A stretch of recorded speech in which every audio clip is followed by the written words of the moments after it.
Welcome back to Terra at Home. We are now in Waterdown at Keynote Music School, and I'm here with Brian Cashion, and you are the director of the school. I am. And I thought it would be a great opportunity to in the new year, to talk to people about music lessons. And again, adults and children, you serve here, but a lot of times adults, they just want to get back. They want to pick up that guitar and start playing again, or it's something they put down for years, and that's something. It's a nice getaway for people when it comes to music, right? Because it's an art and often a passion.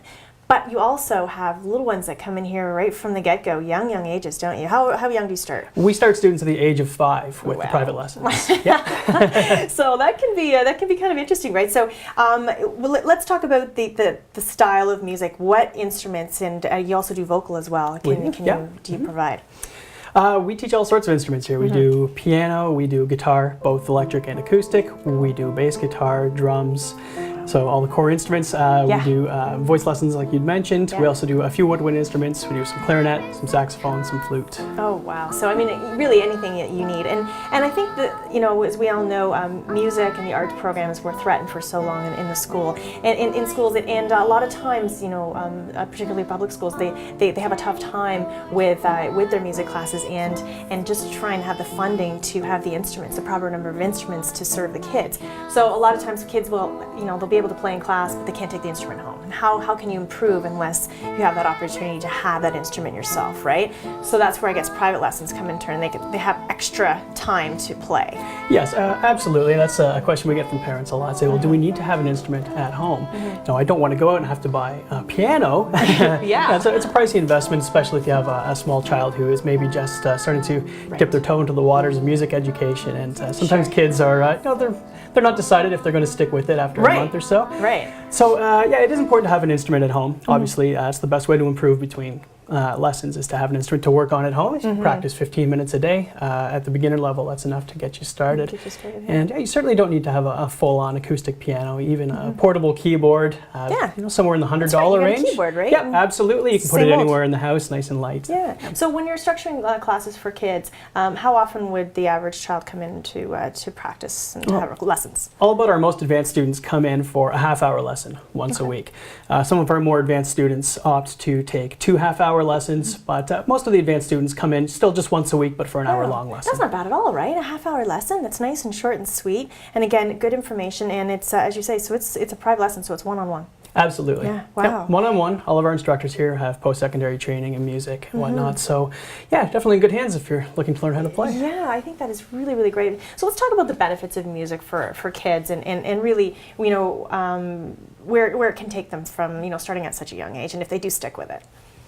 Well, there's a whole range of benefits, and this is anything that you can research easily online. If you were to punch in music education and academic benefits, you will find study after study showing how the brain is engaged, both left and right sides are really engaged when you are playing music. And it's actually been found that people who are improvising music, there are more connections, electrical connections happening in the brain than any other activity that has been recorded. And so you can see how having music in the school system is so important. I remember I couldn't wait to get to music class or art class. That was part of my day. I mean, to get me out of science right now, or math class, so that I can get to music class. And again, as you're saying, it benefits the brain in so many ways. It's also, for some kids, it's almost just a release. It's a total break. Even though you're still working hard and you're still working your brain, sometimes it doesn't even feel like work at all, right? Oh, absolutely, and especially with the eradication of the music programs, at least to the formal degree that they used to be held in schools. A lot of students, I think, view it as something that is really not connected to school. It's as much an extracurricular activity as going to soccer practice. Something you don't get in class, and it's something that you really. It's such an impersonal activity that you're doing it really without the aid of a teammate in most cases. Right.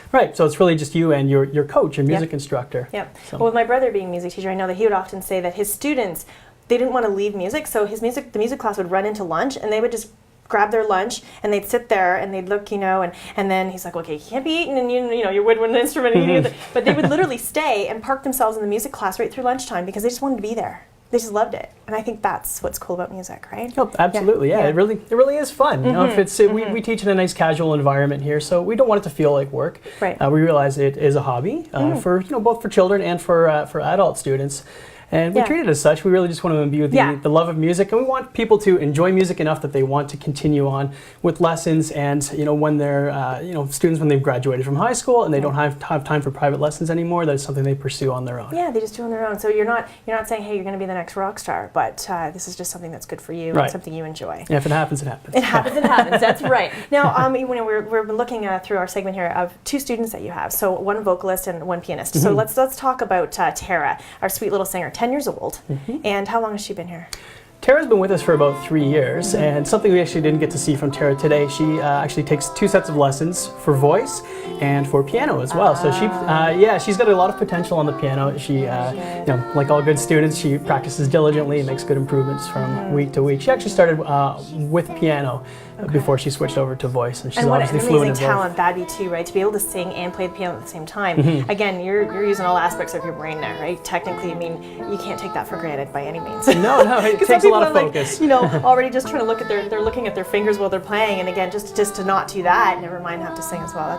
That's very, very cool. Absolutely. And a real sweetie. And you can see with both of them now Emmett, he's 12, right? Yes. And so how long has he been playing piano?